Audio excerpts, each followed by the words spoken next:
Senhoras e senhores, bom dia. Para iniciarmos as atividades do seminário sobre reforma trabalhista desta manhã, convidamos para compor a mesa do segundo painel Sua Excelência, o senhor ministro do Tribunal Superior do Trabalho, Márcio Eurico Vitral Amaro, presidente da mesa no segundo painel.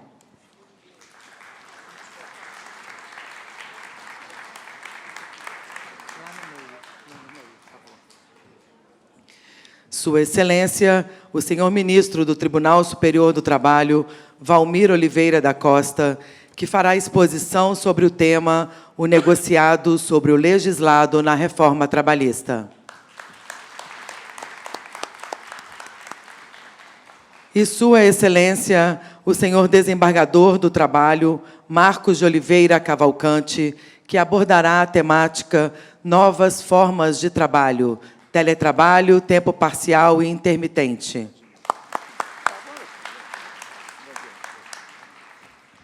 Senhoras e senhores, usará da palavra neste momento Sua Excelência, o senhor ministro Márcio Eurico Vitral Amaro, presidente da mesa do segundo painel deste seminário. Pois não, bom dia. Sejam todos bem-vindos. Eu cumprimento os componentes da mesa,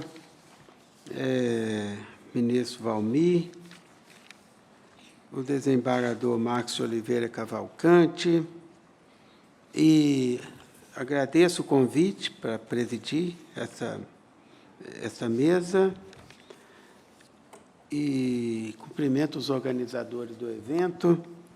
Não pude estar na abertura, mas sei que foi, como esperado, muito boa.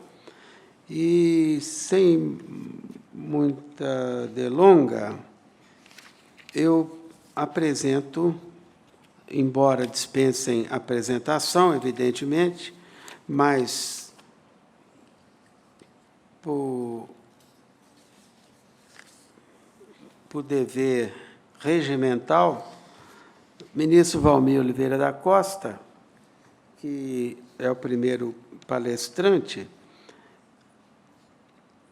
é paraense, de Irituia, mestre em instituições jurídico-políticas, direito do trabalho, pela Universidade Federal do Pará. Professor, lecionou nos cursos de graduação e de pós-graduação da Universidade da Amazônia. Preside a primeira turma deste tribunal, é membro da Academia Nacional de Direito do Trabalho, ocupante da cadeira número 75, e é membro da Academia Nacional de Direito Desportivo.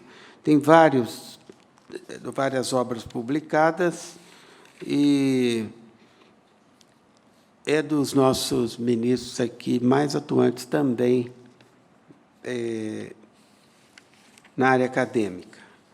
O desembargador Marcos de Oliveira Cavalcante é da primeira região, desembargador desde 2005, membro honorável e membro da Comissão Permanente de Direito do Trabalho e do Instituto dos Advogados do Brasil, professor de Direito Processual do Trabalho de diversas instituições de ensino, é membro fundador da Academia Latino-Americana de Direito Social.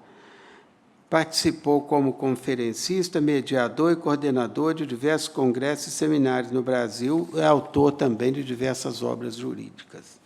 Eu tenho o prazer de passar de imediato a palavra ao eminente ministro Valmir para a sua apresentação. Bom dia aos senhores participantes do seminário. Inicialmente, gostaria de cumprimentar a Sua Excelência o ministro Márcio Eurico, meu colega e amigo, ministro do Tribunal Superior do Trabalho. Cumprimento também o colega de bancada,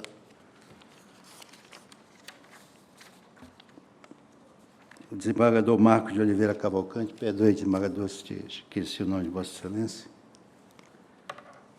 Cumprimento os senhores desembargadores, senhores juízes, senhores membros do Ministério Público do Trabalho, senhores advogados, senhores servidores, senhores estudantes.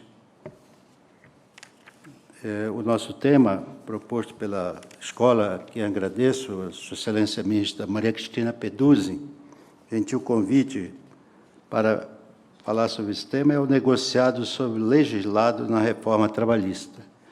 Eu me animei a abordar esse tema porque acho que, com a experiência que adquiri durante quase 9 anos na sessão de dissídio coletivo do TST,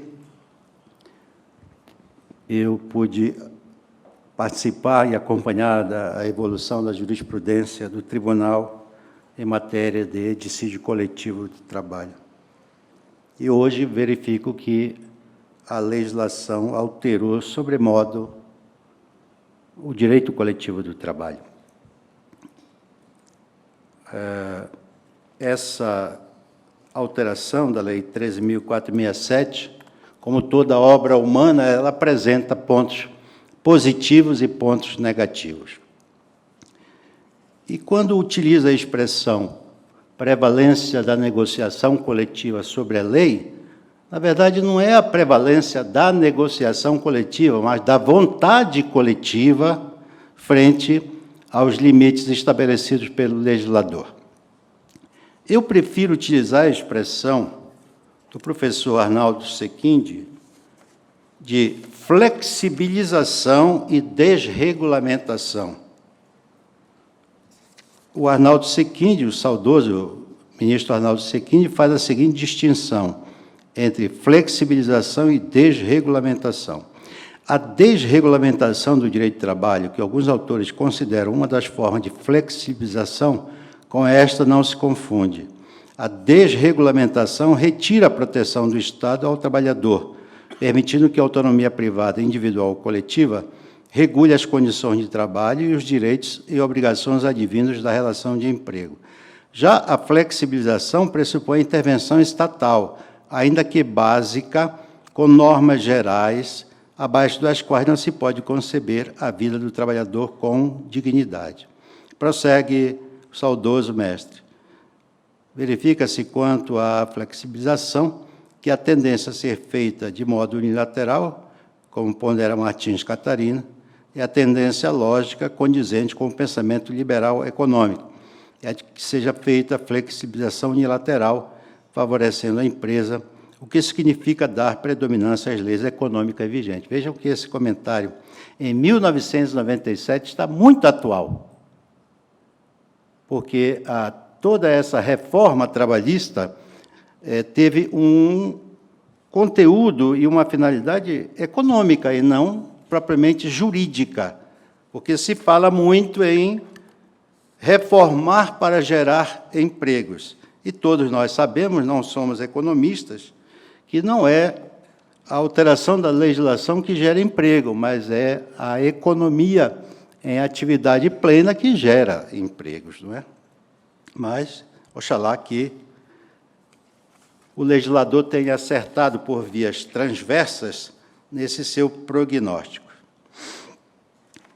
Para melhor ordenar o exame da matéria, eu tenho 45 minutos, eu pedi para que colocasse na tela o texto da lei, que eu pretendo, então, fazer breves comentários que me parece que ordena melhor a exposição daquilo que eu entendo que a lei avançou ou a lei recuou. Então, eu já pediria ao nosso expositor ali que colocasse o texto. Não sei se vocês conseguem ler, mas eu vou aqui acompanhando a leitura. Começamos, e eu quero também deixar muito claro que essas considerações são pessoais, ainda são infiere, ou seja, informação. Não representam a posição do Tribunal Superior do Trabalho. Quero deixar isto muito claro. Posso até, futuramente, mudar o pensamento, porque só não evolui aquele que pensa que sabe tudo e, ao final de contas, não sabe nada. E eu, por enquanto, não sei nada. Eu quero aprender cada vez mais. E aprendo com os colegas aqui no tribunal. No artigo 8º, parágrafo 3º, está estabelecido o seguinte: no exame de convenção coletiva ou acordo coletivo de trabalho, a Justiça do Trabalho analisará exclusivamente a conformidade dos elementos essenciais do negócio jurídico, respeitado o disposto no artigo 104 do Código Civil, e balizará sua atuação pelo princípio da intervenção mínima na autonomia da vontade coletiva. Aqui já o legislador, a meu juízo, derrapou.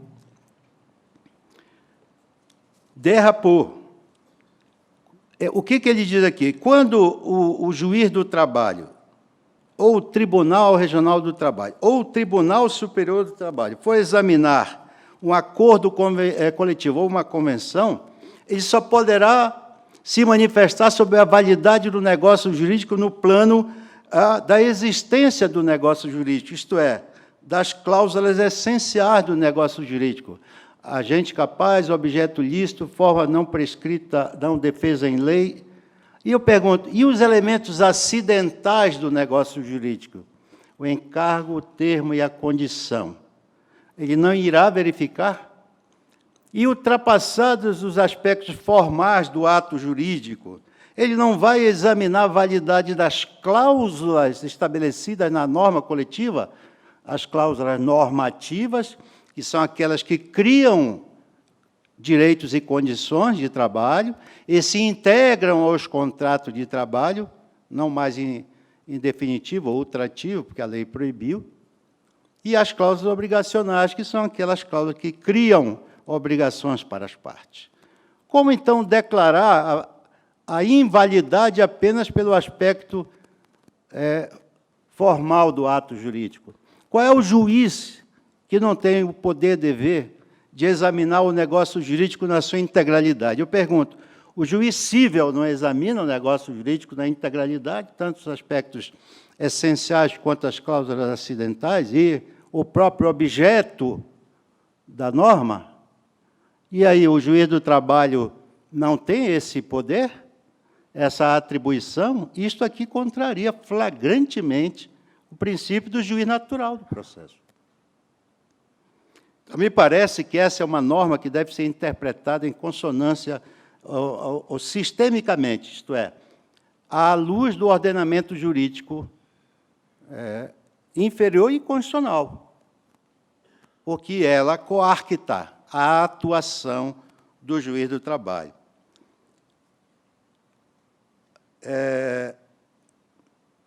O artigo 611-A já estabelece a chamada prevalência sobre a lei da negociação coletiva autônoma. Quando nós falamos em negociação coletiva autônoma, nós estamos nos reportando aos negócios jurídicos entabulados entre as partes. Sindicato e sindicato na convenção coletiva, sindicato de trabalhadores e as empresas ou a empresa. São normas autônomas, diferentemente da sentença normativa da Justiça do Trabalho, que é uma norma heterônoma, porque ela parte do Estado juiz. Aqui nós estamos falando em intervenção privada coletiva, ou vontade coletiva privada, que é expressa na convenção ou no acordo. Então, estabelece que tem prevalência sobre a lei quando, entre outros, dispuser sobre. A pergunta que se pode fazer, e eu afirmo aqui categoricamente, sem medo de errar, esta norma é inconstitucional? A meu juízo, não. Posso estar até surpreendendo algumas pessoas. Eu não vejo inconstitucionalidade nesta norma. E eu não vejo inconstitucionalidade, eu vejo, inclusive, harmonia, consonância com o artigo 7º, inciso 26 da Constituição Federal, que estabelece a prevalência da negociação coletiva regular sobre a vontade individual.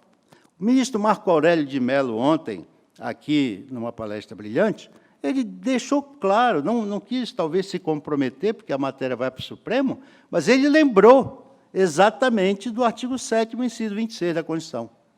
E lembrem-se do leading case do Banco do Estado de Santa Catarina, em que o ministro Barroso, o relator, Luiz Roberto Barroso, e o Supremo acompanhou, firmou em tese vinculante, em precedente vinculante, a validade da negociação coletiva, vírgula, com contrapartida. Ora, qual é a negociação coletiva que não pressupõe contrapartida, concessões recíprocas? Se a negociação coletiva não contiver nenhuma concessão para os trabalhadores, não será negociação, será capitulação coletiva. E isto é inconstitucional. E isto é inconstitucional. A lei, de certo modo, da reforma esbarra em uma eiva de inconstitucionalidade quando estabelece que o juiz, ao verificar o sentido e o alcance da norma, e é por isso que, de certo modo, infirma o parágrafo 3º, ele não precisará verificar se há contrapartida. Oh, mas como não? Às vezes, nós nos defrontamos aqui no Tribunal Superior do Trabalho com recurso de revista em que o Tribunal Regional externa uma tese jurídica sobre a invalidade da norma, sob o ponto de vista do tribunal, mas não sequer refere à existência de contrapartida.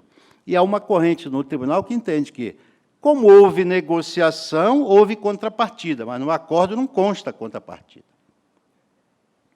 Então, seria importante que deixassem claro no acórdão do Tribunal Regional a existência ou não da contrapartida, para não ficarmos nesse juízo de adivinhação.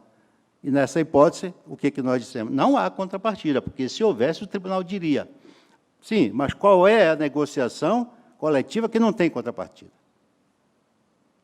E aí vem a questão do fortalecimento do papel dos sindicatos. A responsabilidade dos sindicatos na negociação. Mais adiante, nós vamos verificar a questão da intervenção litisconsorcial do sindicato nas ações coletivas, e eu me deterei mais a esse respeito. Então, aqui estabelece quais são os itens objeto da prevalência sobre a lei, desde que respeitado aquele patamar mínimo de garantias estabelecido no artigo 7º da Constituição. Ali é cláusula pétrea, imexível, como diria aquele outro lá. Não pode negociar essas normas. A questão de indisponibilidade absoluta dos direitos trabalhistas está aí, nesse ponto da Constituição. O resto, todos são de indisponibilidade relativa, em outras palavras, passível de negociação coletiva. Porque a Constituição estabeleceu o quê? Que pode flexibilizar salário e jornada, que são os dois aspectos principais. Claro que o legislador flexibilizou o intervalo, aí você vai dizer, mas o intervalo é assegurado por norma de ordem pública e imperativa, e a nossa súmula 437 também disse isso. Sim, mas o legislador estabeleceu que pode negociar. E eu não vejo aí, sinceramente, nenhuma inconstitucionalidade. Porque, na prática, o que ocorre é isto. O sindicato celebra uma convenção ou um acordo, prevendo um intervalo de 30 minutos, e aí chega, e aí, de boa fé, o empregador adere, tem que cumprir, chega no Tribunal Superior do Trabalho, e não é uma crítica que estou fazendo, mas eu tenho direito de fazer, nós derrubamos por causa da súmula 437. Sem verificar a existência de contrapartida, porque imagino que devesse ter uma contrapartida para não simplesmente reduzir o horário do intervalo. E acho que até beneficia o trabalhador, porque ele vai mais cedo para casa, tem maior tempo para se dedicar às suas atividades. Então, tem vários pontos aí que eu não vou me deter para não perder muito tempo, que é lei. Bom, parágrafo 1º do 611-A. No exame da convenção coletiva ou do acordo coletivo de trabalho, a Justiça do Trabalho observará o disposto no parágrafo 3º do artigo 8º desta consolidação. Ou seja, cláusulas, os elementos essenciais. Para mim, isto aqui não restringe a atuação do juiz. Para mim, é como se esse dispositivo fosse um natimorto. Assim como o artigo 702, eu já aproveito e digo em alto e bom som em público, aquele dispositivo que tratou da forma como o TST elaborará a sua jurisprudência, ele é um natimorto. já nasceu morto. Eu não falaria nem inconstitucional, porque ele também é inconstitucional. Por que eu estou dizendo isto? Esse dispositivo ele coarta a atuação do TST, restringe. Aliás, ele dá maior valor às decisões das turmas do que da SDI. Quem não sabe o que é SDI aqui, é o órgão que uniformiza interna corporis a jurisprudência. Quando há uma divergência entre turmas, sobe o recurso chamado embargo de divergência para a SDI, e a SDI, então, pacifica o conflito e as turmas passam a julgar de acordo com o entendimento da SDI. O legislador deu maior prevalência à decisão de turma, porque um número X de decisões pode firmar uma súmula. E um número inferior de decisões da SDI não pode firmar uma outra súmula. Por que eu digo que ele é natimorto? Porque esse dispositivo ele foi revogado pela Lei 7.701 de 88. Quem tiver uma CLT da LTR, antes da reforma, pode revogado pela Lei 7.701 de 88. E aí o legislador da reforma veio e repristinou o dispositivo. Eu pergunto, pode? Claro que não, nós todos que estudamos a teoria geral do direito, sabemos que não, ou introdução, estudo do direito, a lei não pode retroagir, repristinar, na verdade. O que pretendeu o legislador? Que o TST não criasse, entre aspas, súmulas novas sem precedente. Está muito claro ali. Foi uma resposta do legislador de reforma ao TST. Vide súmula 277, vide súmula 364, e disseram que nós invertemos o sinal. Só que não conhece a ratio decidente que levou o TST a aprovar a súmula 277, que nós nunca aplicamos retroativamente, diga-se de passagem. Eu desafio aqui alguém que mostre uma decisão do TST que aplicou retroativamente a 277 para criar passiva. Não tem uma. E todo mundo, os críticos, pregam que a súmula criou passivo. Nenhum momento criou passivo. E aí veio, então, o parágrafo 1º de 611. Parágrafo 2º. A inexistência de expressa indicação de contrapartida, o que eu falei há pouco, de contrapartidas recíprocas em convenção ou acordo, não ensejará sua nulidade por não caracterizar um vício do negócio jurídico. Não é vício por falta de elemento essencial, mas é vício por falta de elemento substancial da validade do ato, que é a contrapartida. Eu já falei tanto aqui a respeito disso. É claro que o legislador vinculou o parágrafo 3º do 8º em todas as hipóteses em que houvesse a possibilidade de exame de uma norma coletiva, como se a vontade coletiva prevalecesse sobremodo em qualquer hipótese, mas não é assim, porque senão a Justiça do Trabalho viraria um carimbador de acordo e convenção. Mas o nosso papel não é de carimbar acordo ou convenção, senão não precisaria de Justiça do Trabalho para julgar o conflito, bastaria a vontade das partes. É claro que nós estamos aqui dentro de um panorama de um movimento sindical, diria eu, de um panorama sindical fragilizado. E acho que até agora, eu sou um daqueles poucos aqui no tribunal que penso que a extinção da contribuição sindical deveria ser de forma não imediata, mas uma gradação nessa extinção, não abrupta, mas deveria estabelecer um determinado período, exatamente para tentar fortalecer determinados sindicatos e extinguir aqueles que não têm representatividade efetiva alguma. A realidade está aí para demonstrar. Então, a inexistência de indicação de contrapartidas. Há necessidade de indicação de contrapartida.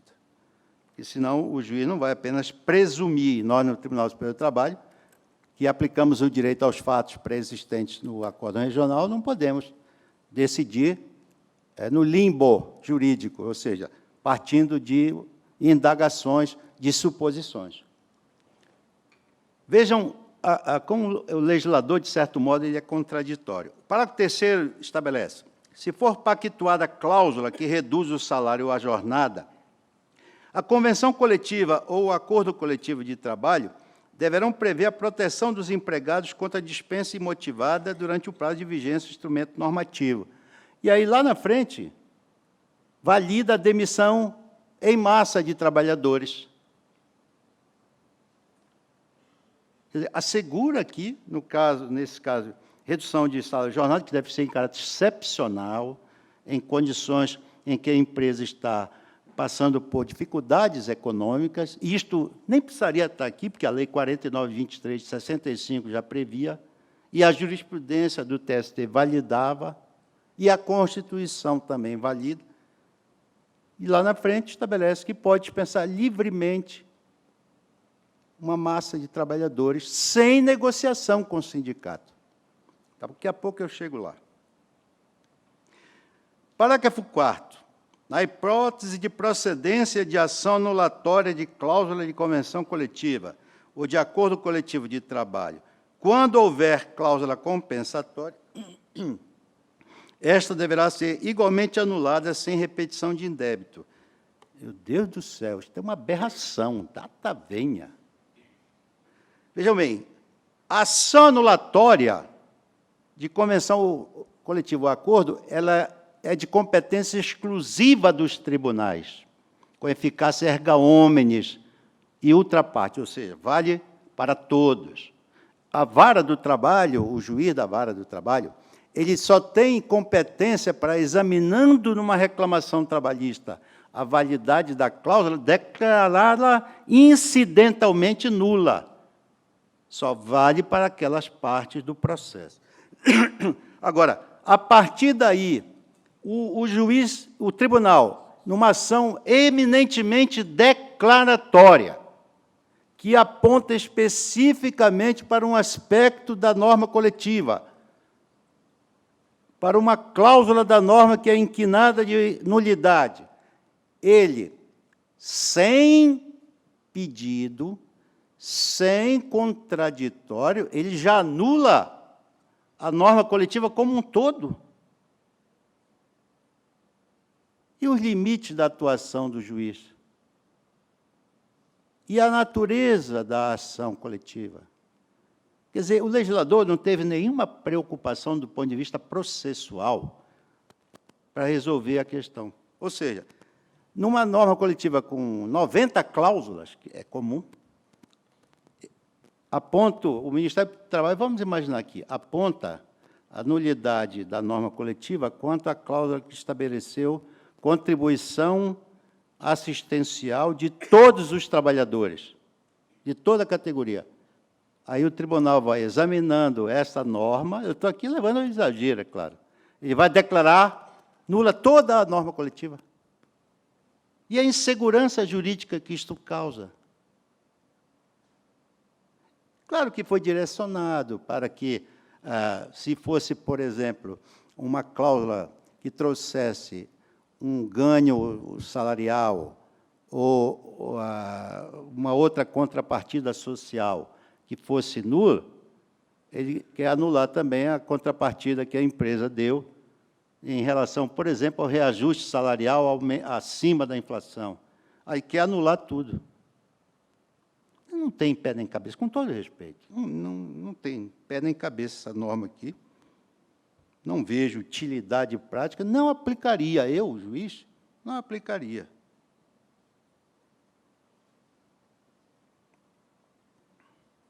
Aqui no parágrafo 5º, os sindicatos subscritores de convenção coletiva, de acordo coletivo de trabalho, deverão participar como litisconsortes necessários, e aqui a ação individual, pela medida provisória 808, foi alterada, passou a ser apenas ação coletiva. Então, não tem mais ação individual, é só ação coletiva, que tenha como objeto a anulação de cláusulas desses instrumentos. Vejam bem, litisconsorte necessário. O litisconsórcio, como todos sabem, é uma figura de direito processual em que há uma aglutinação de partes ativas ou passivas no processo. Me parece que aqui, se o Ministério Público do Trabalho propuser uma ação anulatória de convenção acordo coletivo de trabalho, ele deverá necessariamente aglutinar na lide, no polo passivo, os sindicatos, subscritores da norma, porque há uma jurisprudência do TST e que os sindicatos que subscreveram a norma coletiva não têm legitimidade para propor ação anulatória, porque, se eles criaram um negócio jurídico, eles não podem se opor contra o próprio negócio jurídico, sob pena de configurar venire contra factum próprio. O que é isto aqui? Vedação do comportamento contraditório, é má-fé. Seria má-fé. O sindicato que subscreve a norma vem a juízo pedir para declarar nulidade a norma coletiva que ele subscreveu. Não tem legitimidade. O Ministério Público do Trabalho tem legitimidade, e o terceiro prejudicado também pode vir em juízo postular a nulidade da norma coletiva.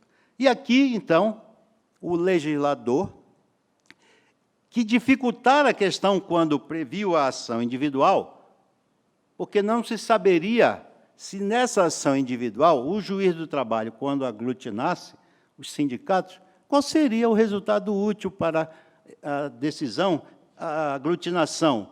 Eles iriam sofrer os efeitos da decisão em que sentido? Se a declaração é de invalidade da norma. Qual é a utilidade prática disto? Aí ele, tudo bem, ele previu na norma coletiva, na ação coletiva. Eu pergunto, qual vai ser a sanção, qual vai ser o gravame, qual vai ser a, entre aspas, sucumbência do sindicato na ação declaratória de invalidade da norma coletiva? Ele vai ser declarado litigante de má-fé, mas ele foi aglutinado pelo sindicato, pelo Ministério por força da lei. Qual é a sanção que ele vai sofrer? Qual o ônus processual que o sindicato vai sofrer no caso de procedência da ação anulatória? Nós vamos precisar responder isso aqui. A jurisprudência vai ter que encontrar uma solução para isso aqui. Eu não vejo utilidade prática alguma, a não ser que me provem contrário. Claro, os estudos estão todos incipientes, todos em formação. Pode surgir, então, uma solução para isso aqui. No momento, o litisconsórcio sofre os efeitos da decisão. Qual vai ser em relação aos sindicatos? Subscrever uma norma eivada de nulidade.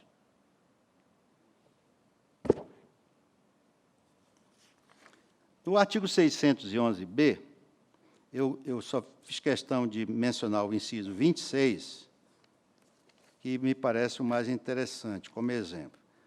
Constitui objeto ilícito da convenção coletiva ou de acordo coletivo de trabalho, exclusivamente, a supressão e redução do seguinte direito. Olha, vejam bem a incongruência do legislador. Constitui objeto ilícito. Ora, objeto ilícito não é quanto à forma, é quanto ao conteúdo. Como é que eu vou aferir se o objeto da norma coletiva é ilícito, se eu não superar os elementos essenciais do negócio jurídico, o que no parágrafo 3º do artigo 8º me foi vedado examinar? Ou seja, só posso examinar aqueles, eu não posso examinar o objeto da negociação. Como é que eu posso, então, dizer que é objeto ilícito se introduzirem uma cláusula ilegal ou ilícita? Isso não tem a ver com a formação do negócio jurídico, tem a ver com o conteúdo dele. E eu não posso, então? Está vendo a incoerência? A meu juízo. É incoerente a lei. Ela é contraditória entre si. Então, aqui está a resposta. O juiz pode e deve examinar o conteúdo da norma, até para dizer se a cláusula é lícita ou ilícita, se é válida ou inválida. Citei o inciso 26 como exemplo. Liberdade de associação profissional ou sindical do trabalhador inclusive o direito de não sofrer, sem sua expressa e prévia anuência, qualquer cobrança ou desconto salarial estabelecido em convenção coletiva ou acordo coletivo de trabalho. Por exemplo, nós todos sabemos que o Supremo Tribunal Federal, pela súmula vinculante 41, estabeleceu que, no caso da contribuição confederativa, ela não pode ser cobrada dos não associados, só por autorização. Mas aí vai o sindicato e coloca na norma coletiva a cobrança. Essa cláusula é ilícita, ilegal, antijurídica. E aí o juiz vai poder decretar nulidade da cláusula a respeito disto aqui, sem anular as demais cláusulas, claro, porque não está em discussão. Só está em discussão a contribuição confederativa. Parágrafo único. Regras sobre duração do trabalho e intervalo não são consideradas como normas de saúde, higiene e segurança do trabalho para os fins do disposto neste artigo. Isso aqui veio exatamente na contramão daquele entendimento, embora o meu seja esse da lei, de que intervalo, jornada, não são normas de ordem pública imperativas e, portanto, elas são passíveis de negociação. Há entendimentos em sentido contrário, são judiciosos e respeitáveis. Vamos deixar, então, a jurisprudência criar. Artigo 614. Parágrafo 3º. Não será permitido estipular duração de convenção coletiva ou acordo coletivo de trabalho por período superior a 2 anos, sendo vedada a ultratividade. Entre parênteses, resposta à súmula 277. Ultratividade é uma palavra que na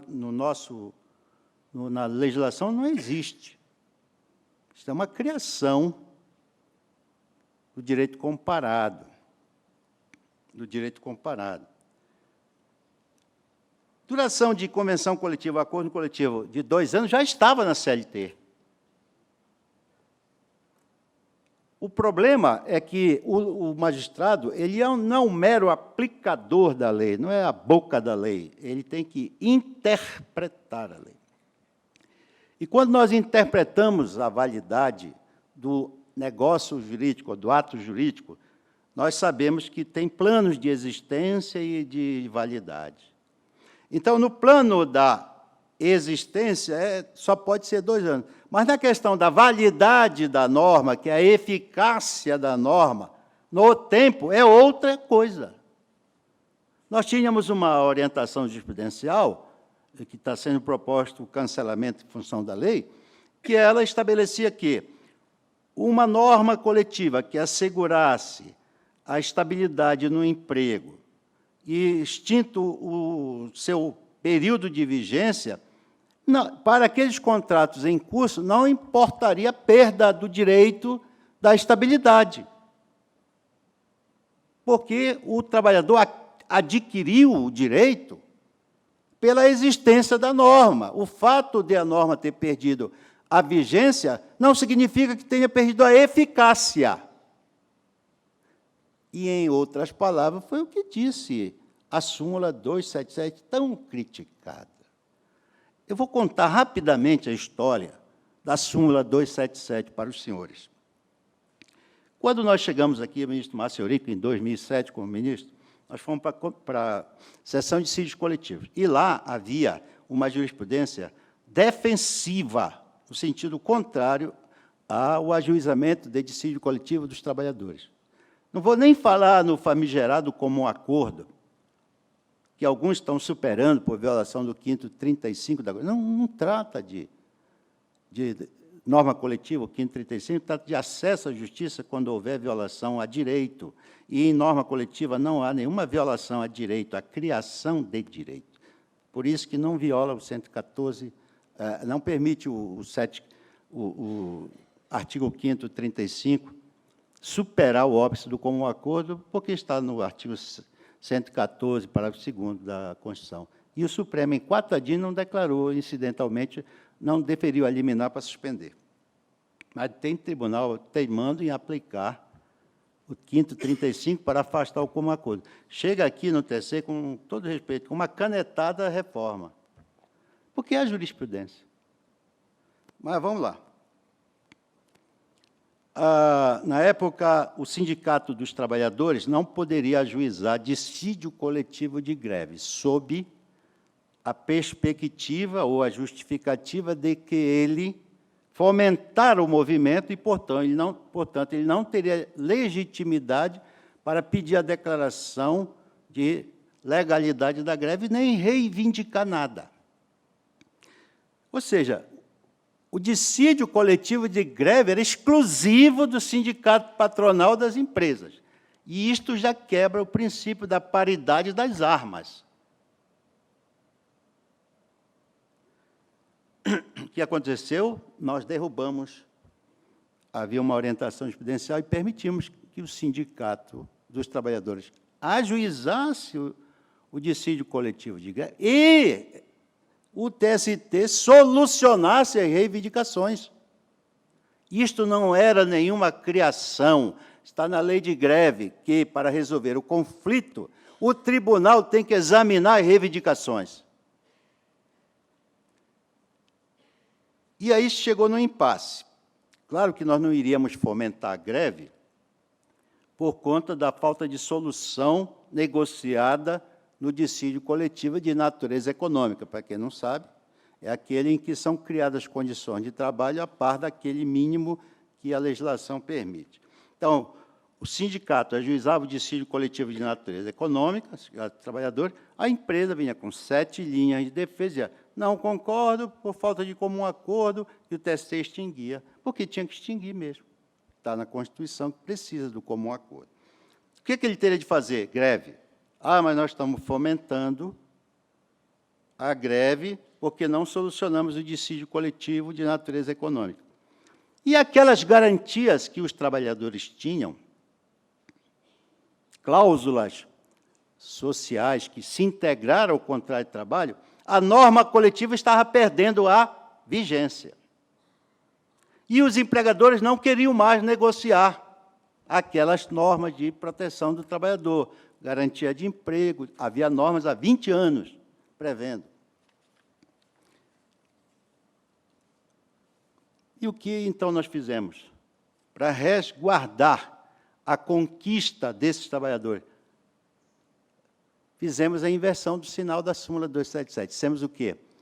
As normas coletivas integram cláusulas normativas, que essas que se integram, não cláusulas econômicas, obrigacionais, normativas integram, até que outra norma a substitua. Nós forçamos, então, o quê? A negociação coletiva. Foi essa a finalidade da súmula 277. Forçar a negociação, porque, como acordo, impedia.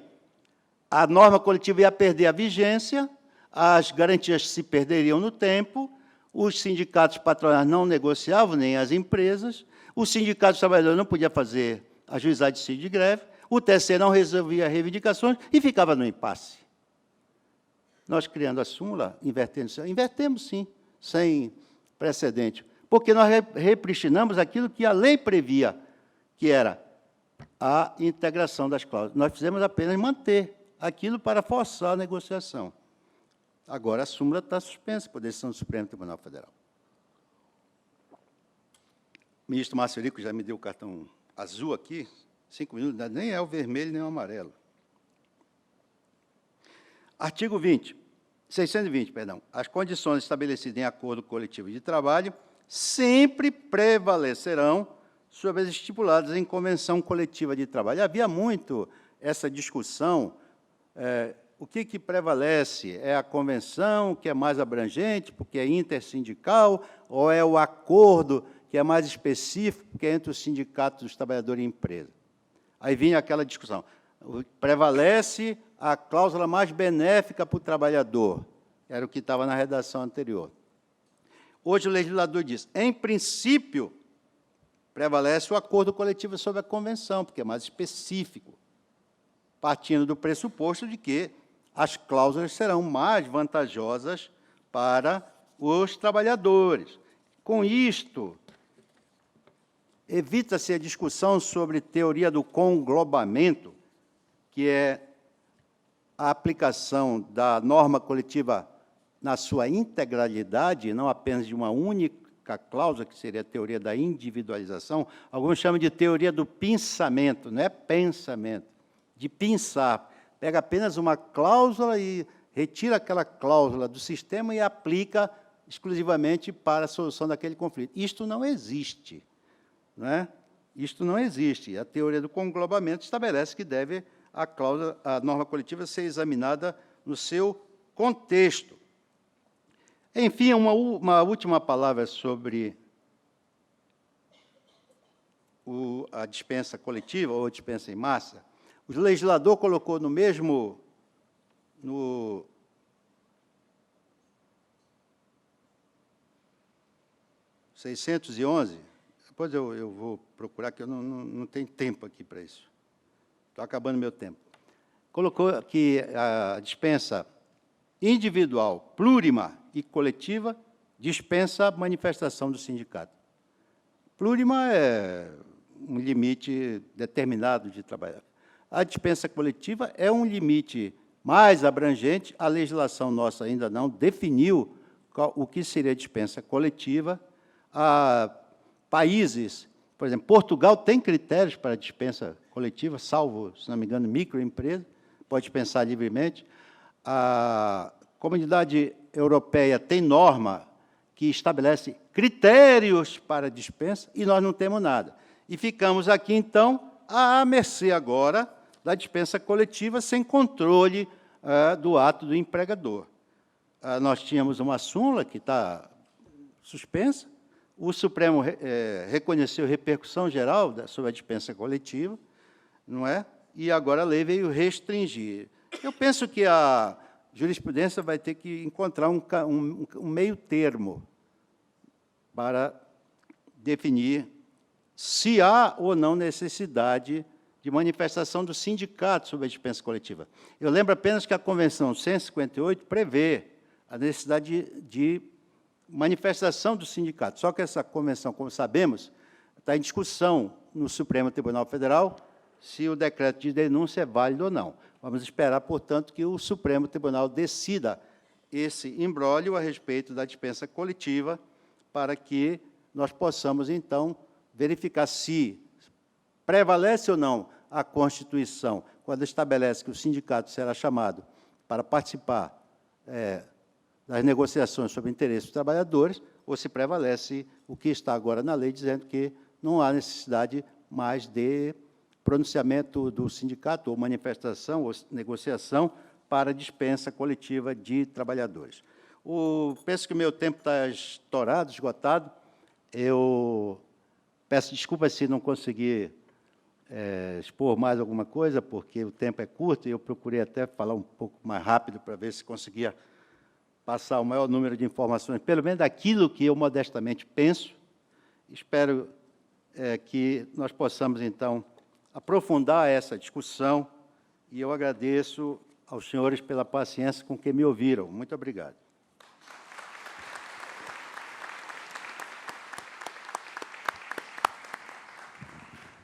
Eu cumprimento a ministra Maria Cristina, também o ministro Fernando Esvone, que só agora vejo daqui, e cumprimento o ministro Valmir pela profundidade e pelo didatismo da palestra, lamentando que, de fato, o tempo tenha sido muito curto para que Sua Excelência pudesse explanar melhor sobre o tema. E todos nós teríamos ganho muito com isso, né? Mas, como trabalhamos aqui, de fato, premidos pelo tempo, eu, com os agradecimentos, em nome dos organizadores, ministro Valmir, já, de imediato, passo a palavra ao desembargador Marcos de Oliveira Cavalcante para a sua exposição.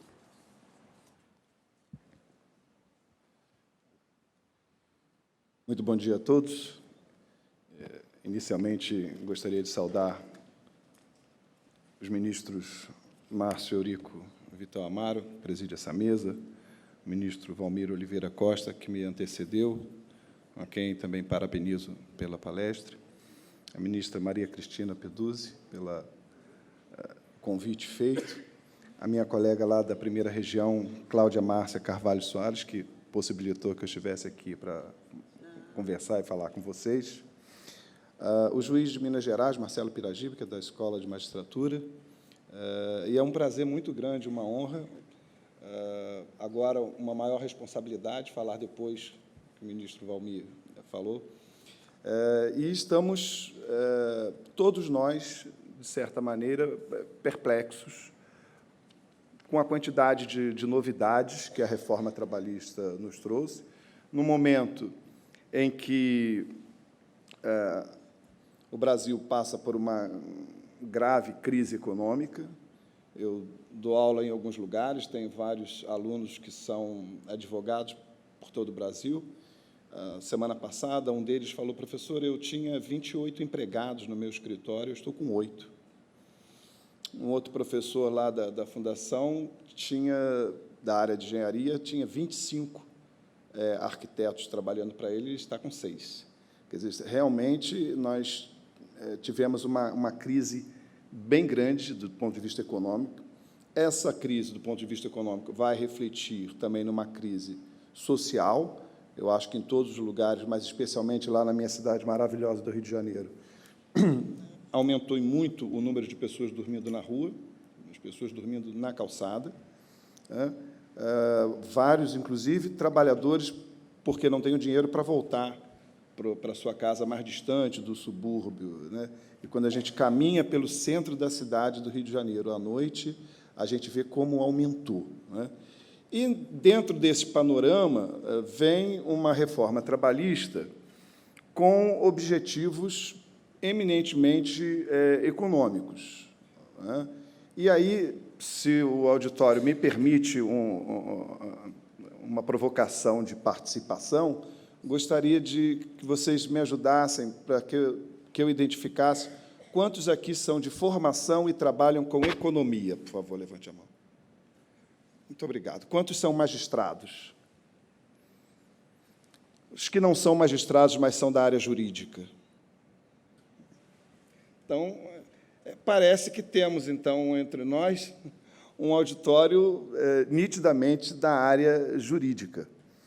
E as rápidas provocações que vou fazer em relação ao tema que me foi dado diz um pouco respeito a esta questão em que nós, juristas, estamos tendo que debater, aplicar, interpretar uma série de medidas jurídicas, mas cujo objetivo foi eminentemente econômico.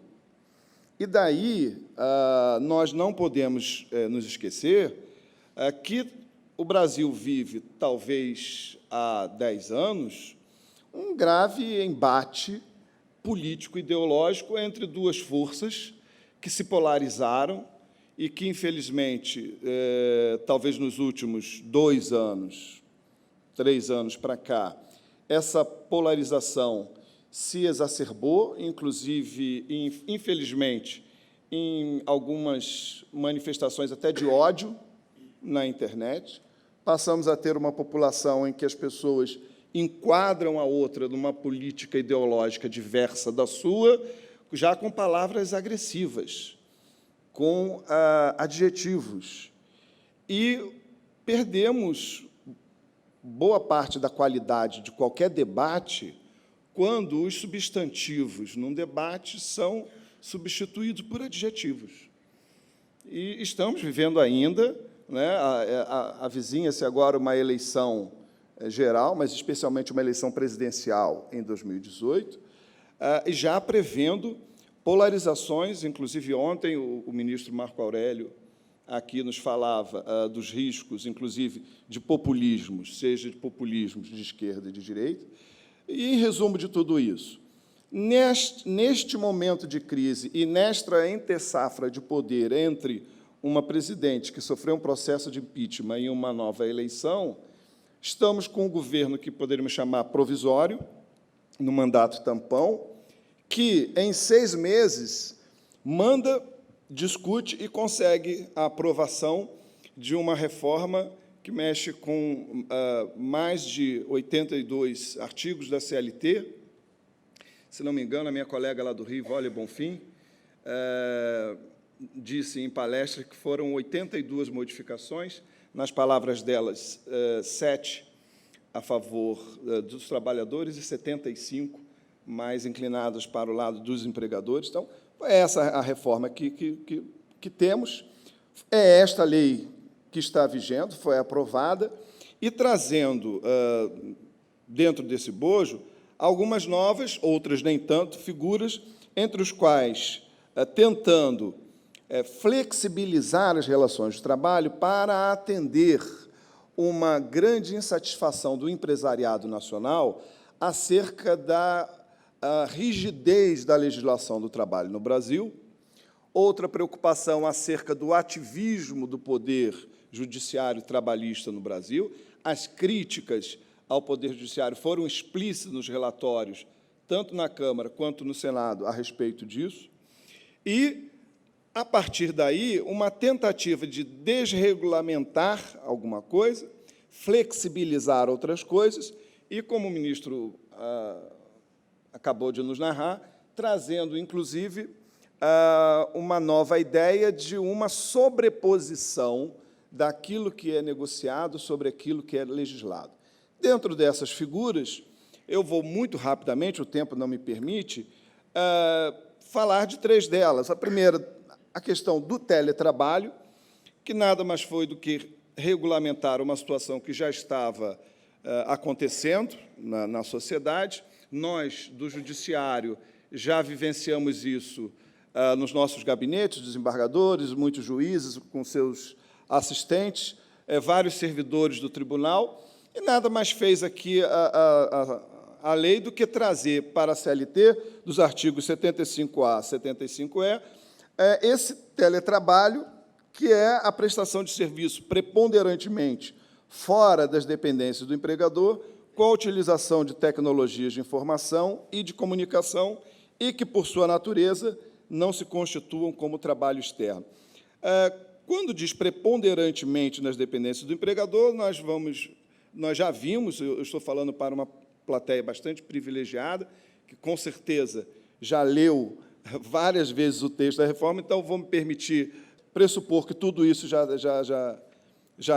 é de conhecimento dos senhores, para focar apenas naquilo que ficou controvertido ou com algumas dúvidas, dúvidas que eu também não tenho respostas, eu tenho perguntas, não é? Preponderantemente porque esse regime admite que este empregado que trabalha num regime de teletrabalho possa fazer um regime parcial, ou seja, ele pode trabalhar em casa ou no outro local que não seja nas dependências, no estabelecimento do empregador, integralmente ou parcialmente. Não descaracteriza o teletrabalho o fato do empregado, algumas vezes, comparecer no estabelecimento patronal para, eventualmente, trabalhar ali. Lá no Rio, os funcionários do meu gabinete, por exemplo, trabalham exatamente assim. Cada dia, um tem um plantão, que vai um na segunda, outro na terça, os outros dias trabalham em casa, agora com o processo judicial eletrônico. Mais ou menos isso que se pensou aqui também, e aí a lei já procurou estabelecer. Empregado, logo trabalha com subordinação, não é uma mera prestação de serviço, trabalha com a utilização de tecnologias de informação e comunicação, algo que, no nosso tempo, vem crescendo absurdamente. Nós, do Judiciário, ministros, vamos ter que pensar como nós vamos também nos reorganizar nos nossos trabalhos, nos nossos servidores, até nos espaços físicos que temos, a partir dessa preponderância de meios telemáticos, meios de informática. Nós, por exemplo, trabalhamos ainda com servidores lotados em gabinetes, em varas do trabalho, aqui no TST, quando eles podem estar trabalhando nas suas casas ou em centros de trabalho, as empresas podem montar centros de trabalho, ou trabalhar nas suas casas, porque o trabalho em casa ele facilita a questão da mobilidade urbana. Dos que eu conheci, a maioria prefere, não tem que se deslocar, às vezes, um deslocamento de 1 ou 2 horas nos grandes centros, com uma roupa diferente, com uma alimentação fora de casa. Então, essa regulamentação me pareceu bastante boa. Agora, problemas que podemos ter com ela. A primeira delas, o primeiro problema, foi colocar este trabalhador inserido no artigo 62, inciso 3. Vale dizer, excluído do capítulo da duração de jornada. E aí, incluindo da duração de jornada, os intervalos, não é?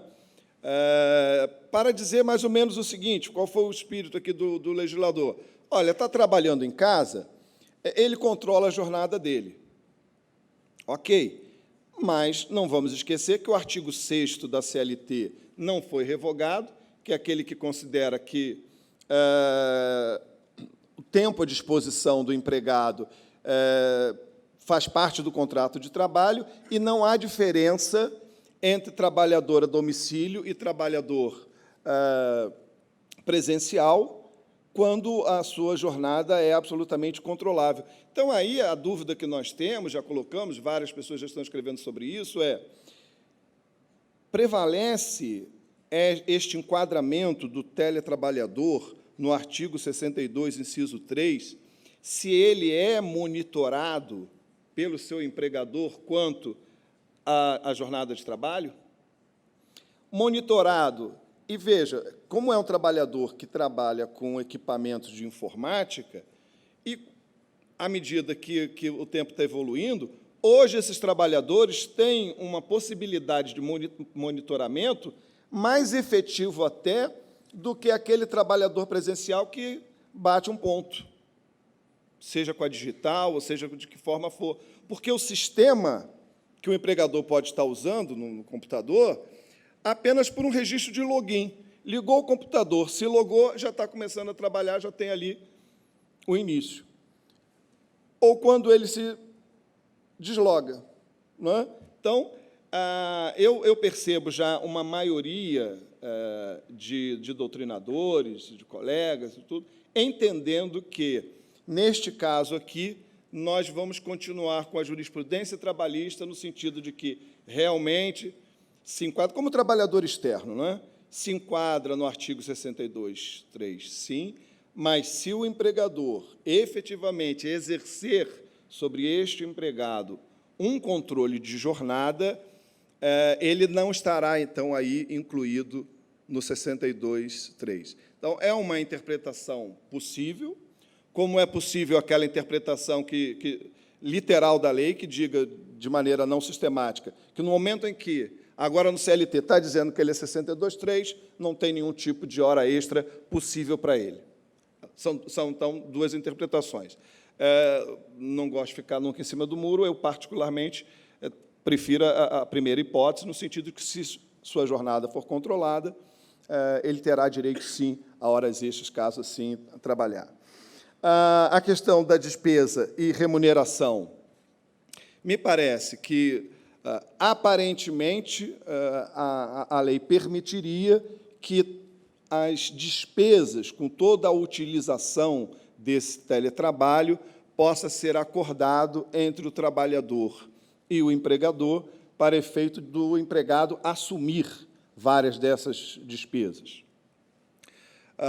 Já outra corrente de pensadores entendem que, sendo o risco do negócio, o próprio empreendimento, empresa, no sentido técnico, do empregador, caberá ao empregador custear essas despesas, porque podem não ser pequenas, que é a despesa da aquisição de um computador, da manutenção de uma rede funcionando, de internet, sistemas antivírus, eventualmente, a visita de pessoas para consertar o equipamento ou para trabalhar bem a rede. Isso é uma série de despesas.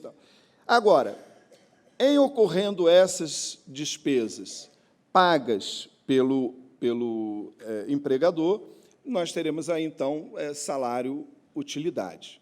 Então, despesas dadas pelo empregador, ou esse dinheiro dado pelo empregador para cobrir essas despesas, seria o trabalho-utilidade pelo texto da lei. E o último problema, desculpem, mas eu tenho que realmente falar muito rápido, e o último problema surgido diz respeito a quando se diz lá que o empregador vai orientar o empregado acerca das normas de segurança, nos lembra a questão dos acidentes de trabalho. Há uma dificuldade, realmente, para se verificar um nexo causal de um acidente ocorrido na residência do próprio empregado.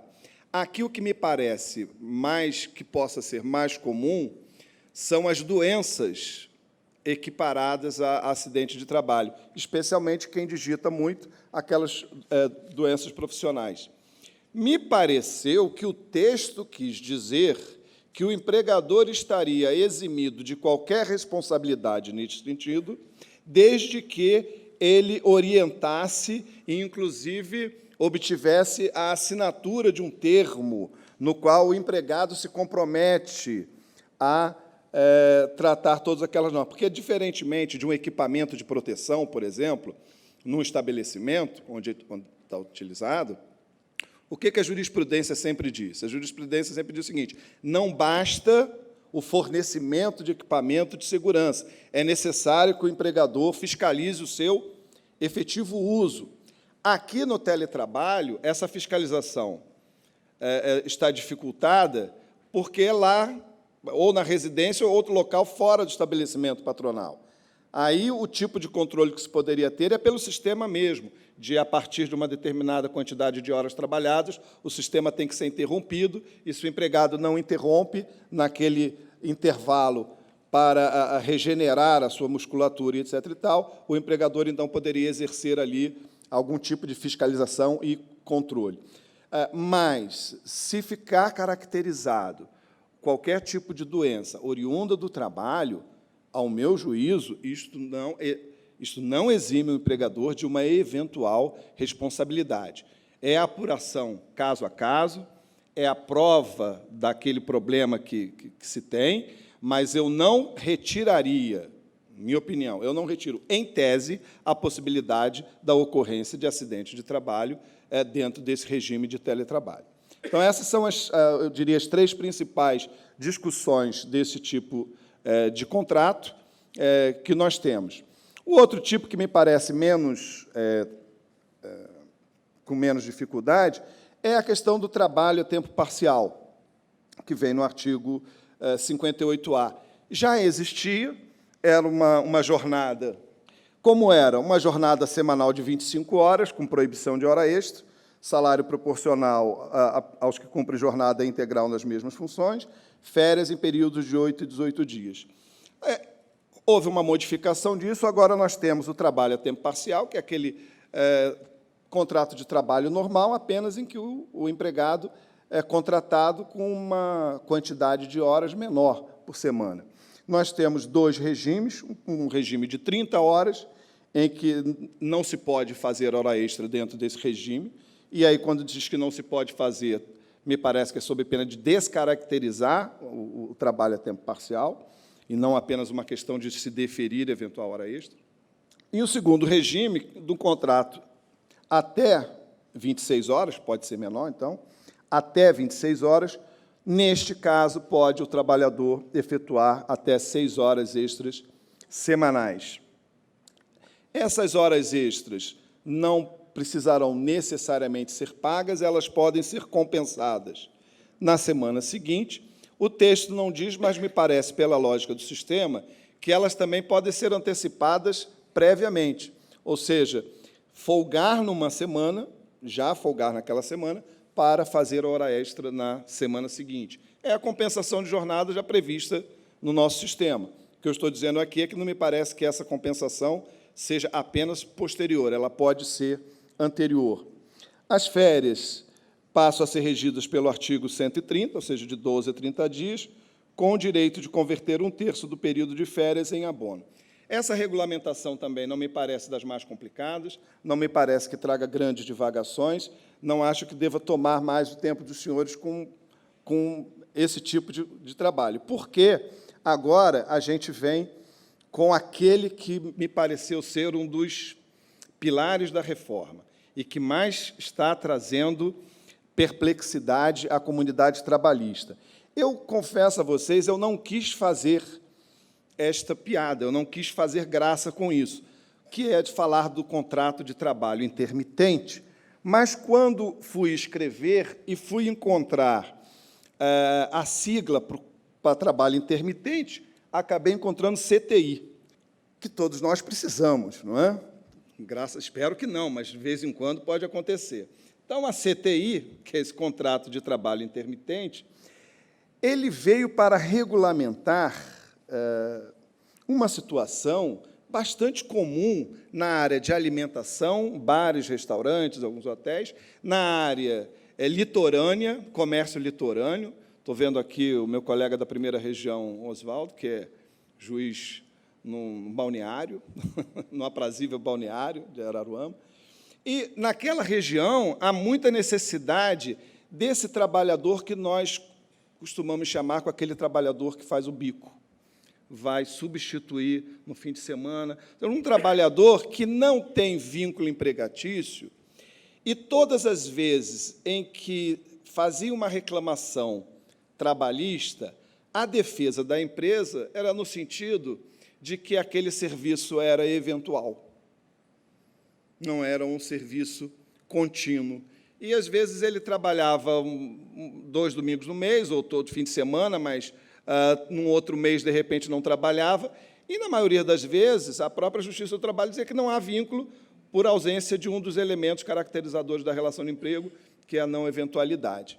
A reforma, a legislação, talvez mirando-se na legislação estrangeira, mas nós vamos ver mirando em parte, não é? Traz para o Brasil uma regulamentação desse tipo de prestação de serviço. E aí a minha primeira perplexidade, que, assim, nós temos no Brasil a mania de ou se regular o contrato de emprego, ou o direito do trabalho não regula mais nenhum tipo de prestação de serviço. Não é à toa que a gente aprendeu nos bancos escolares que, no Brasil, contrato de trabalho é sinônimo de contrato de emprego.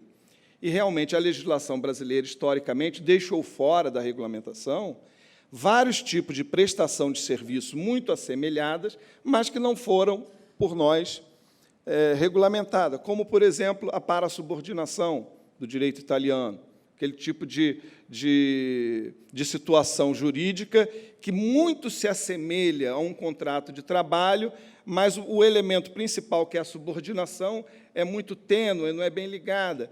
Pois bem, nós deveríamos avançar, e o direito do trabalho no Brasil deveria albergar na sua legislação a regulamentação de todas essas formas de trabalho, sejam eles subordinados ou não, mas que, pelas suas características, têm um conteúdo comum muito mais próximo do que contratos de natureza civil. Neste caso aqui, o que se pretendeu fazer? Se pretendeu regulamentar o bico, esta prestação de serviço, ao invés de fazê-lo, na minha modesta opinião, respeitando a prestação de serviço como tal, e transformou isto num contrato de trabalho. Ao meu juízo, quando faz isso, traz para a consideração desta relação jurídica os princípios do contrato de trabalho, as regras do direito do trabalho, com os quais todos nós trabalhamos. Então, se aquele trabalhador deixou de ser um prestador de serviço e agora é um empregado, ainda que o empregado especial, porque só recebe quando trabalha, nas horas que trabalha, não tem tempo à disposição do empregador, o período em que ele não trabalha não pode ser pago. Se o período que ele não trabalha for pago, descaracteriza o contrato intermitente, diz a lei. Então, se este trabalhador, que não deveria ser empregado, recebeu agora da lei um contrato de trabalho dizendo que ele é empregado, aí me parece que nós vamos ter que analisar este contrato como um contrato de trabalho de um empregado. E, em algumas situações que nós vamos ver, isso vai ser importante, essa caracterização. Primeiro, se diz que o contrato de trabalho, no qual a prestação de serviço com subordinação, mesmo que seja alguém, por exemplo, um garçom, que já é profissional garçom e vai trabalhar num determinado bar, onde o empregador nem esteja presente, só tem lá 1 metro. Ele chega, faz todo o trabalho dele, cumpre, ou vai para a cozinha, um auxiliar de cozinha que vai lá lavar a louça naquele dia, sem nenhum tipo de subordinação específica do contrato de trabalho, como dirigir aquela prestação.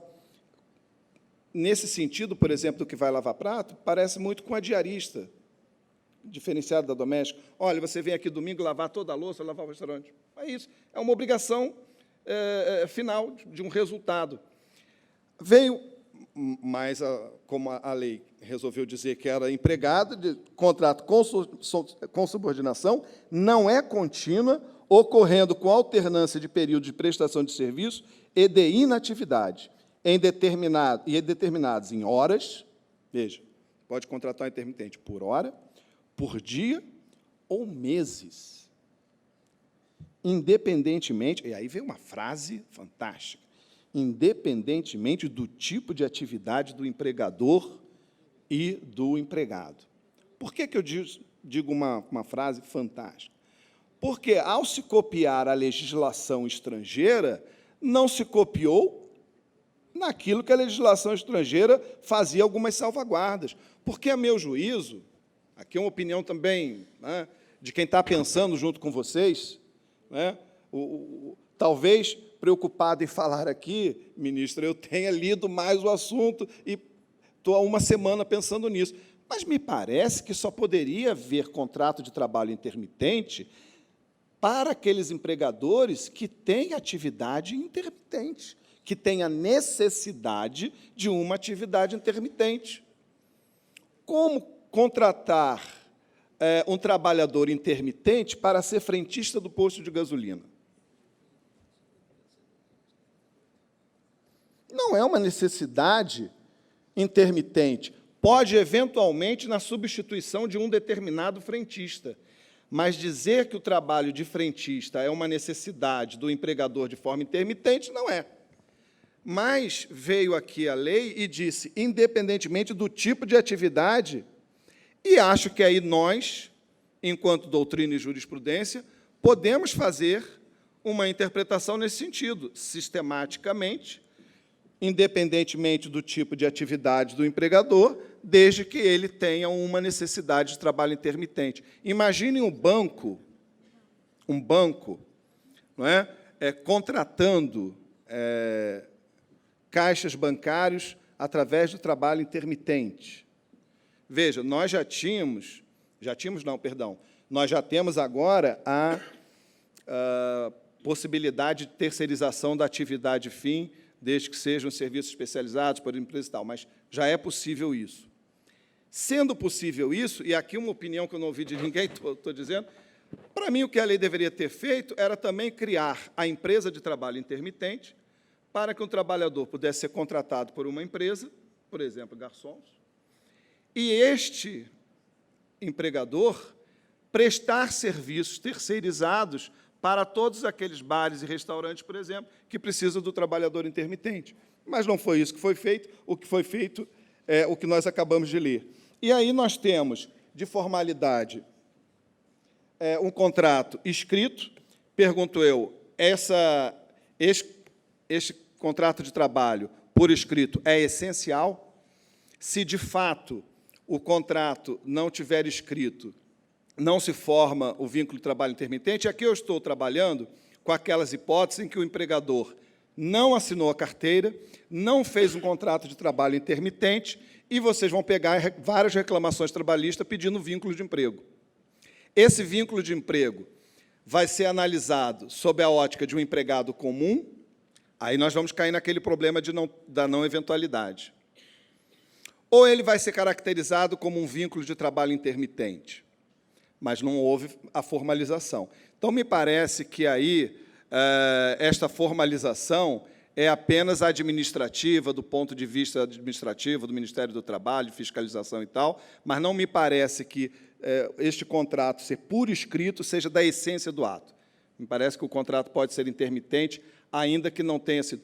Porque nós, no direito do trabalho, sempre trabalhamos com um princípio maravilhoso para nós, que é da primazia da realidade. O direito do trabalho sempre se preocupou com o que acontece lá na vida. E aí os diversos tipos de formalizações existentes, eles só são importantes para configurar uma coisa ou outra, mas não a realidade das coisas.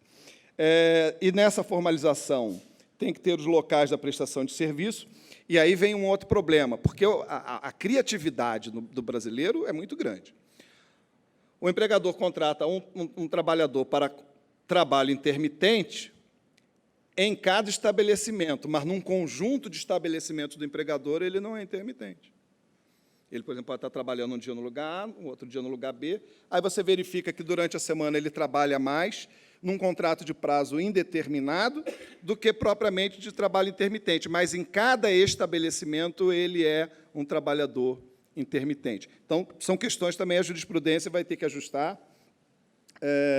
A questão da jornada, respeitado, obviamente, se é contrato de trabalho, tem que respeitar a jornada, limite máximo de 8h44, se passar disso, faz hora extra. Uma colega do Rio ontem me perguntou, vai falar sobre o trabalho intermitente? E se ele for chamado para trabalhar 2 dias na semana? Na sexta-feira, feriado, e no domingo. Como é que calcula essa hora extra? Ele é hora extra? Essa hora é 100% do trabalho em feriado? Mas uma coisa para nós, como é que se faz o cálculo do salário do trabalhador intermitente? Porque, vejam, quando a gente pega os módulos dos artigos 64 e 65 da CLT para calcular com base no salário mínimo, a gente calcula com uma presunção legal de uma jornada de 220 horas. E aí nós temos aquele divisor 220 do trabalhador normal. Só que este aqui é um empregado que, de cara, ele não tem uma jornada de 220 horas. Normalmente está se prevendo aqui, e já tem uma empresa chamada Sá Cavalcante, admitindo, fazendo uma intermediação de mão de obra. Eu posso garantir a vocês que não tem nada a ver comigo, apesar do sobrenome, né? Não fui eu que criei a Sá Cavalcante, mas eu vi lá a Sá Cavalcante, e agora diversas outras. Eu tenho recebido pelo WhatsApp de grupos vários tipos de empresas que já estão intermediando o trabalho intermitente, no sentido de, o supermercado tal, a loja tal, trabalho intermitente. Como é que se calcula se o sujeito trabalha apenas 8 horas por semana? Fazer o cálculo com base nos artigos 64 e 65 é supor que o salário mínimo é de 220, mas você aqui está tendo um trabalhador que não está recebendo o mínimo. Se não me engano, o ministro Maurício Godinho, no seu comentário, defende que, para este trabalhador, ainda que a jornada seja menor, tem que se pagar o salário mínimo. E aí a gente vai, na minha modesta opinião, jogar a aplicação do contrato de trabalho intermitente contra o seu objetivo, que foi tirar da informalidade todos esses trabalhadores que fazem bico.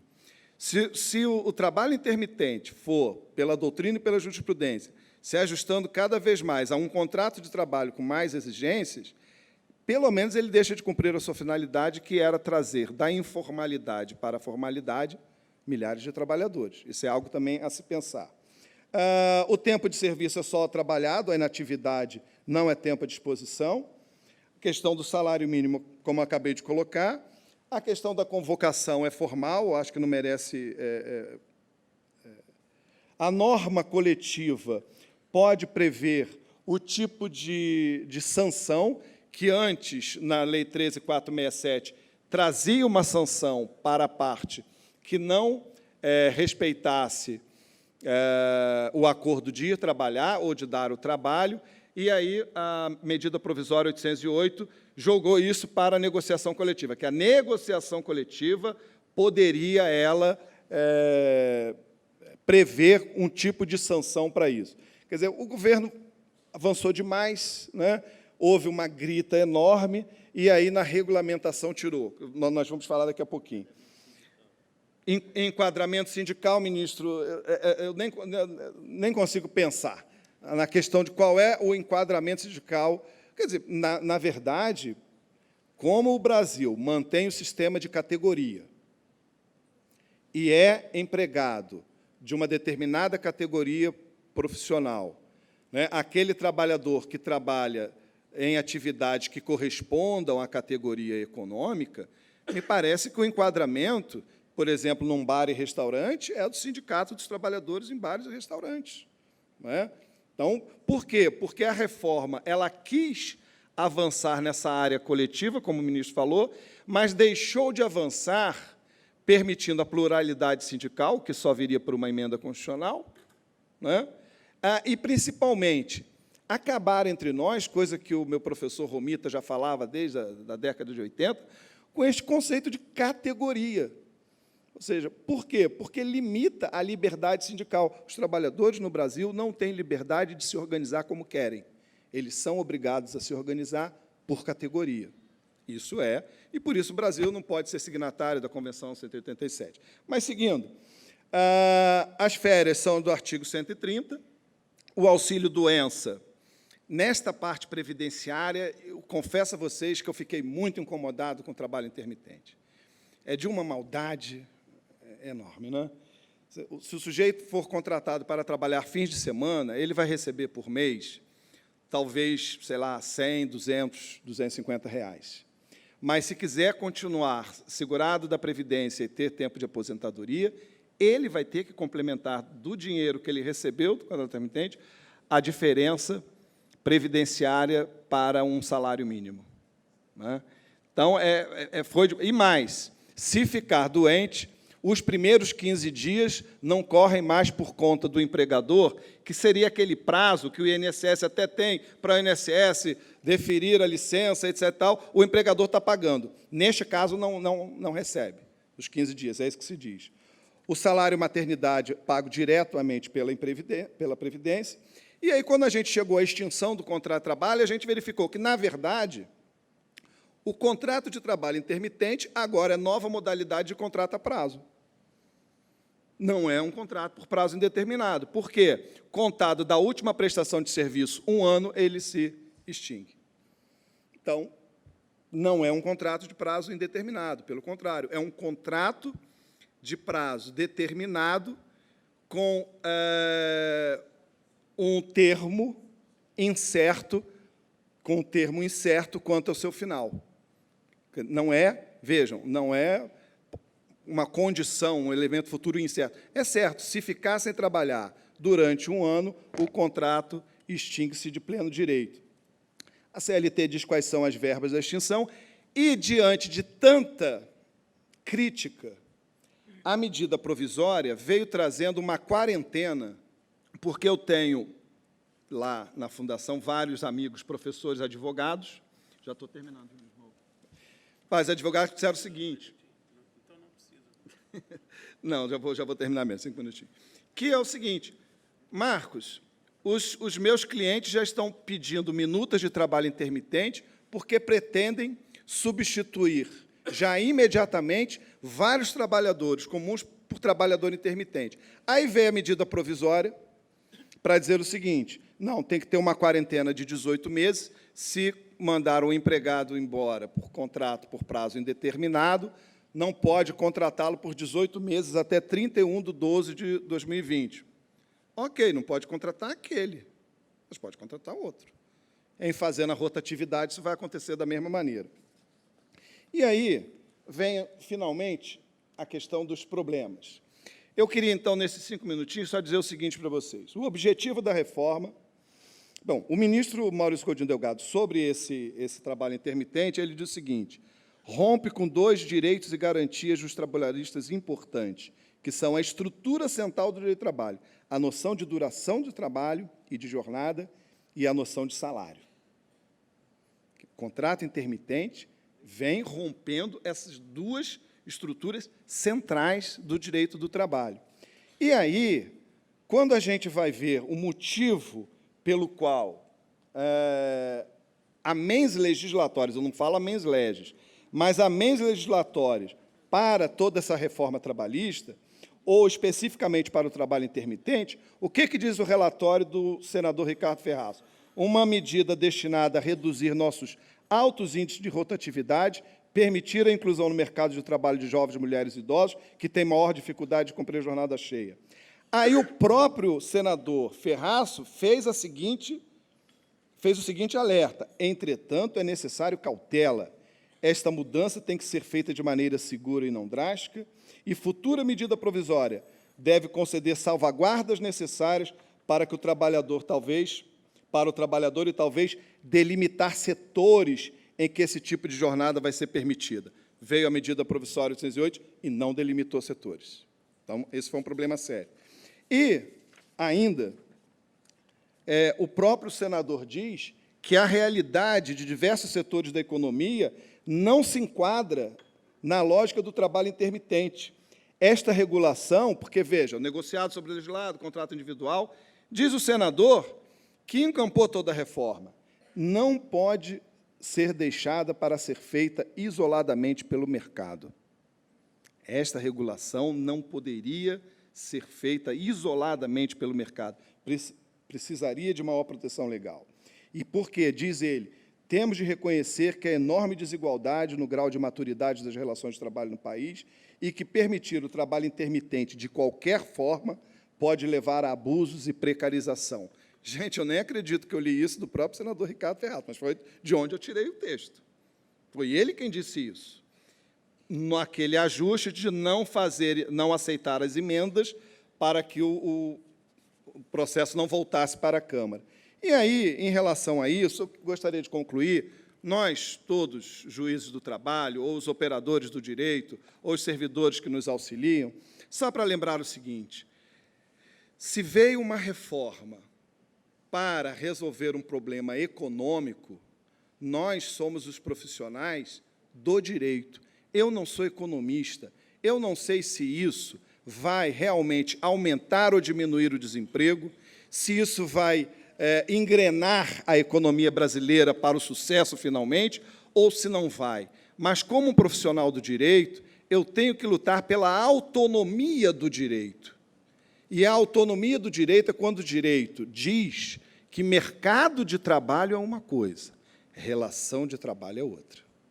Não dá para confundir as duas figuras. Mercado de trabalho é matéria para o economista, mas nós tratamos das relações de trabalho, relação entre pessoas. E o jurista não pode, como disse ontem aqui o ministro muito bem, o jurista não pode se esquecer que ele fugiu de ciências exatas para se dedicar a uma ciência humanista. E o centro de todo o processo deve ser o ser humano. Eu acho que nas nossas decisões, nas nossas análises legais, nas nossas análises dos problemas que vão surgir, nós temos que levar em consideração que nós temos que continuar, e não estou dizendo com isso para rejeitar a reforma trabalhista, não é nada disso que eu estou dizendo, que é inconstitucional, também não estou dizendo nada disso, só estou dizendo o seguinte, nos problemas concretos, nós não podemos esquecer que nós somos os profissionais que vamos sempre lembrar dos valores do direito, cujo principal valor é o ser humano, nas diversas relações. Gostaria de falar mais, sei que vocês também não gostariam de ouvir, mas é o tempo que eu tenho. Agradeço a atenção e a participação de todos. Obrigado.